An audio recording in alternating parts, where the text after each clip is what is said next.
Vous savez, pour tous ceux qui diraient que bon, il n'y a de salut que dans la foi de telle religion, dans la foi X ou Y, je m'excuse. La Bible dit clairement, il n'y a de salut que dans le nom de Jésus-Christ. C'est aussi simple que ça.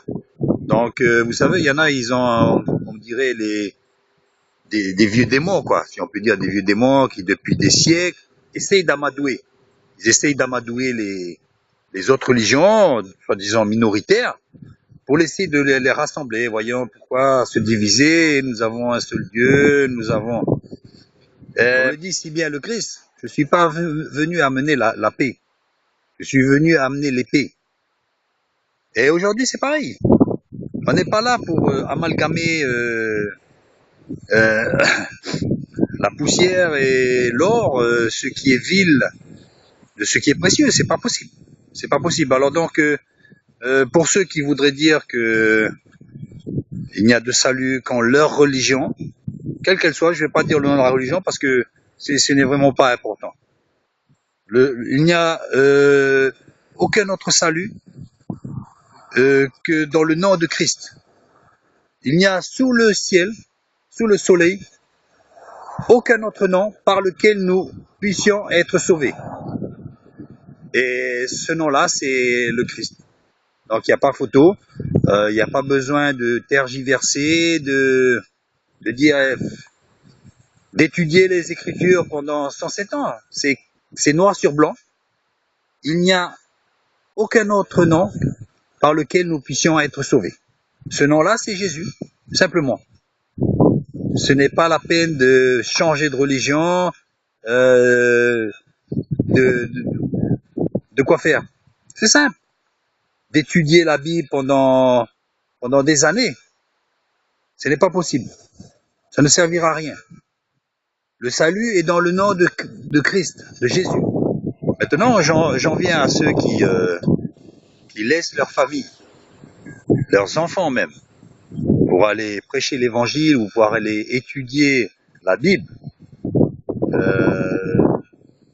Ça ne sert à rien. C'est inutile, contre-productif et anti-biblique. Partir à l'étranger avec même femmes et enfants pour étudier la Bible et laisser son travail, j'en ai vu certains, ils laissaient leur travail alors que la Bible nous mentionne très clairement que ceux qui sont mariés ou ceux qui ont une femme donc et des enfants, ben s'occupent de leur foyer quoi. C'est bon, et ces personnes-là ont quitté leur emploi et pour aller trimballer leur famille là dans des endroits là, avec pas trop de salaire, jusqu'à quémander de l'argent pour pouvoir payer ses études. Franchement, vous lisez la Bible, vous n'avez pas besoin d'aller étudier quoi. Le Christ n'a jamais envoyé les apôtres dans les écoles bibliques, hein. Ça a été sur le tas, hein, sur le tas. Donc voilà. Donc il est évident qu'un célibataire a la rigueur, mais quand on est marié, on est responsable de ses enfants et de sa femme. On est responsable. Celui qui est marié s'occupe des affaires du monde, de tous les moyens nécessaires à l'entretien de sa famille, au niveau travail, éducation, linge et tout ça. Pourquoi donc quitter tout ça pour aller étudier la Bible? Pourquoi donc? Vous savez, pour tous ceux qui diraient que bon, il n'y a de salut que dans la foi de telle religion, dans la foi X ou Y, je m'excuse. La Bible dit clairement, il n'y a de salut que dans le nom de Jésus-Christ. C'est aussi simple que ça. Donc, vous savez, il y en a, ils ont, on dirait, des vieux démons, quoi, si on peut dire, des vieux démons qui, depuis des siècles, essayent d'amadouer. Ils essayent d'amadouer les autres religions, soi-disant minoritaires, pour essayer de les rassembler. Voyons pourquoi se diviser, nous avons un seul Dieu, nous avons... On le dit si bien le Christ, je suis pas venu amener la paix, je suis venu amener l'épée. Et aujourd'hui c'est pareil, on n'est pas là pour amalgamer la poussière et l'or, ce qui est vil de ce qui est précieux, c'est pas possible. C'est pas possible. Alors donc, pour ceux qui voudraient dire que il n'y a de salut qu'en leur religion, quelle qu'elle soit, je vais pas dire le nom de la religion parce que ce n'est vraiment pas important. Il n'y a aucun autre salut que dans le nom de Christ. Il n'y a sous le ciel, sous le soleil, aucun autre nom par lequel nous puissions être sauvés. Et ce nom-là, c'est le Christ. Donc il n'y a pas photo, il n'y a pas besoin de tergiverser, de dire, d'étudier les Écritures pendant 107 ans. C'est noir sur blanc. Il n'y a aucun autre nom par lequel nous puissions être sauvés. Ce nom-là, c'est Jésus, simplement. Ce n'est pas la peine de changer de religion, de quoi faire. C'est simple. D'étudier la Bible pendant des années, ce n'est pas possible. Ça ne servira à rien. Le salut est dans le nom de Christ, de Jésus. Maintenant, j'en viens à ceux qui laissent leur famille, leurs enfants même, pour aller prêcher l'évangile ou pour aller étudier la Bible. Ça ne sert à rien. C'est inutile, contre-productif et anti-biblique. Partir à l'étranger avec même femmes et enfants pour étudier la Bible et laisser son travail, j'en ai vu certains, ils laissaient leur travail alors que la Bible nous mentionne très clairement que ceux qui sont mariés ou ceux qui ont une femme donc et des enfants, ben s'occupent de leur foyer quoi. C'est bon, et ces personnes-là ont quitté leur emploi et pour aller trimballer leur famille là dans des endroits là, avec pas trop de salaire, jusqu'à quémander de l'argent pour pouvoir payer ses études. Franchement, vous lisez la Bible, vous n'avez pas besoin d'aller étudier quoi. Le Christ n'a jamais envoyé les apôtres dans les écoles bibliques. Hein. Ça a été sur le tas. Hein, sur le tas. Donc voilà. Donc il est évident qu'un célibataire a la rigueur, mais quand on est marié, on est responsable de ses enfants et de sa femme. On est responsable. Celui qui est marié s'occupe des affaires du monde, de tous les moyens nécessaires à l'entretien de sa famille, au niveau travail, éducation, linge et tout ça. Pourquoi donc quitter tout ça pour aller étudier la Bible? Pourquoi donc? On appelle ça le christianisme business, mais Dieu n'a rien à voir avec ça. Et, sous prétexte de structuration, de bienséance, etc., de ne pas faire n'importe quoi, en fait, il canalise l'argent pour disons-le carrément, engraisser des gens qui se disent pasteurs et qui en fait sont des mercenaires. Donc, fuyez ces gens-là. La route est longue encore. Et, voilà, qu'est-ce qu'il faut faire? Vous savez, la première église, c'est chez vous. Hein. N'oubliez pas, alors allez de temps en temps à l'église, laquelle église? Bon, Dieu vous montrera. Mais quand vous voyez une personne là qui a femme et enfant et qui prêche, posez-vous déjà la question. Je dis pas que c'est pas interdit, mais vous voyez beaucoup de ces gens-là sont des gens à charge. C'est que l'apôtre Paul n'était pas. Ce sont des gens à charge, donc méfiez-vous de ces gens-là. Vous verrez, c'est un système qui est mis en place de façon à ce que vous payez. Vous payez. Et donc, l'évangile, c'est pas ça.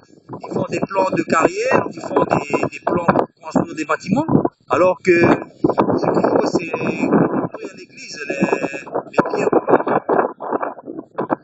Les gens, c'est les gens qui font quand même. Leur donner à manger même, et s'en occuper.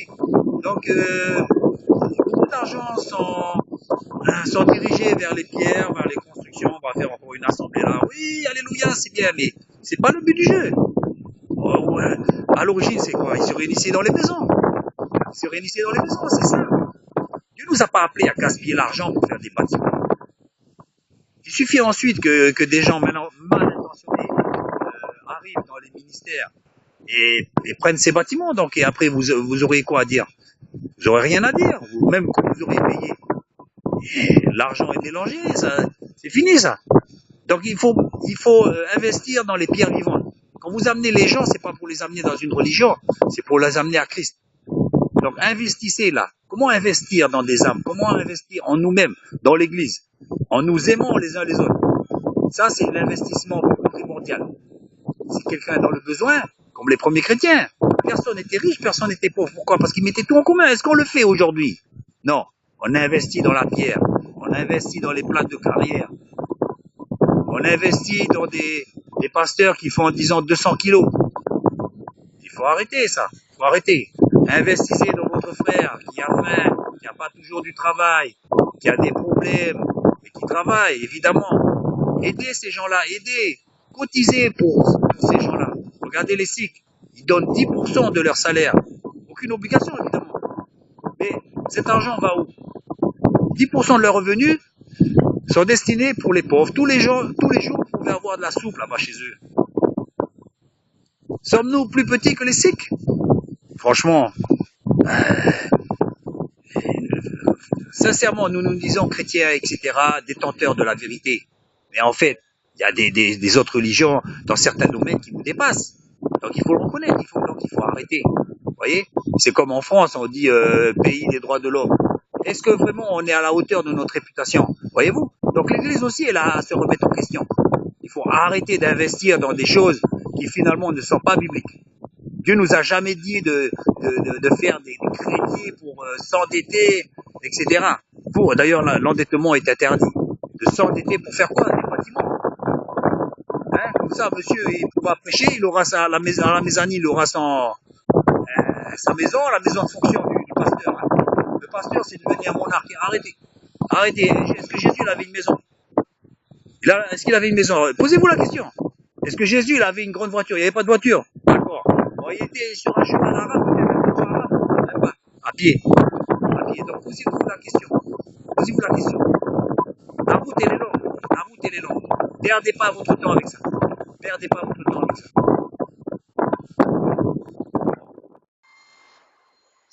C'est-à-dire que le Christ n'a pas mis l'Église en place pour faire des grands discours à longueur de journée. L'Église n'a pas été faite pour de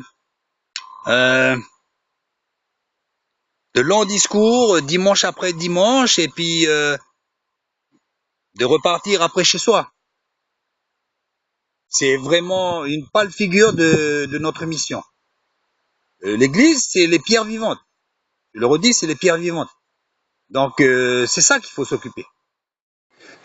Soyons logiques. Dites-moi l'utilité de venir dans une salle pour écouter un discours dimanche après dimanche, qui, bon, des fois c'est des bons discours, hein. Si ça s'arrête là. Bon, le dimanche vous mettez une pièce là, et après, pour l'œuvre ceci, pour l'œuvre cela. Bien souvent, l'œuvre sociale de ces églises est très faible, hein.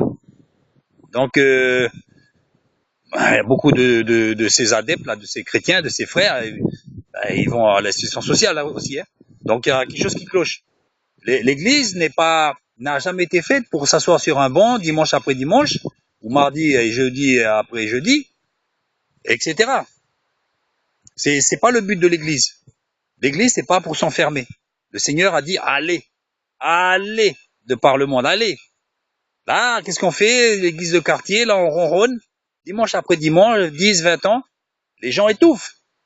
Quand vous mettez le social au cœur de cette église, l'église retrouve sa vraie place, sa place originelle, la place que Dieu lui avait mise à l'origine. Allez. Donc collectez déjà pour les pierres vivantes, ensemble. On peut pas dire mon frère et ceci, cela. On sait mon frère, bon maintenant c'est l'heure de aller voir votre voisin, dites-lui je t'aime mon frère de l'amour du Seigneur. Mais le frère, il reçoit quelque chose? Sincèrement. Il faut pas qu'il reçoive que des paroles, il faut arrêter. Et pourquoi les gens y partent? C'est à cause de ces choses-là. Ils voient bien, vous savez, tôt ou tard, ils voient bien qu'il y a quelque chose qui cloche. Et en définitive, vraiment ça cloche. J'invente rien. Ce genre d'église-là, elle est en devenir, quoi. J'espère qu'ils vont devenir. Parce que sinon, elle est ni chaude ni froide. Ces gens d'église, Jésus les vomira. Les vomira de sa bouche. Et déjà, on peut dire qu'elles sont déjà vomies puisqu'elles ne portent pas de fruits. Année après année, ce sont des vieux qui restent. Les jeunes partent, évidemment. À un moment, ils suivaient, parce qu'ils suivaient leurs parents, évidemment. Et au bout d'un moment, ils ont vite fait le tour de la question. Vous voyez. Et alors, bien souvent, après, qu'est-ce qu'on dit? Ah, il est tombé, voilà, c'est normal, parce que la Bible dit ceux qui, voilà, et ils sont tombés parce qu'ils faisaient pas partie du corps du Christ déjà. Posons-nous la question, déjà, si nous, on fait partie du corps du Christ. Et posons-nous aussi la question de savoir s'ils sont partis parce qu'ils n'ont pas trouvé le corps du Christ. Parce que peut-être il n'y avait pas le corps du Christ. Il y avait une homélie, il y avait une oraison, il y avait des cantiques, il y avait tout ça. Il y avait un discours, une tradition, mais il n'y avait pas l'église. Il n'y avait pas l'église. Méfions-nous de ne pas travailler en vain. Vous savez?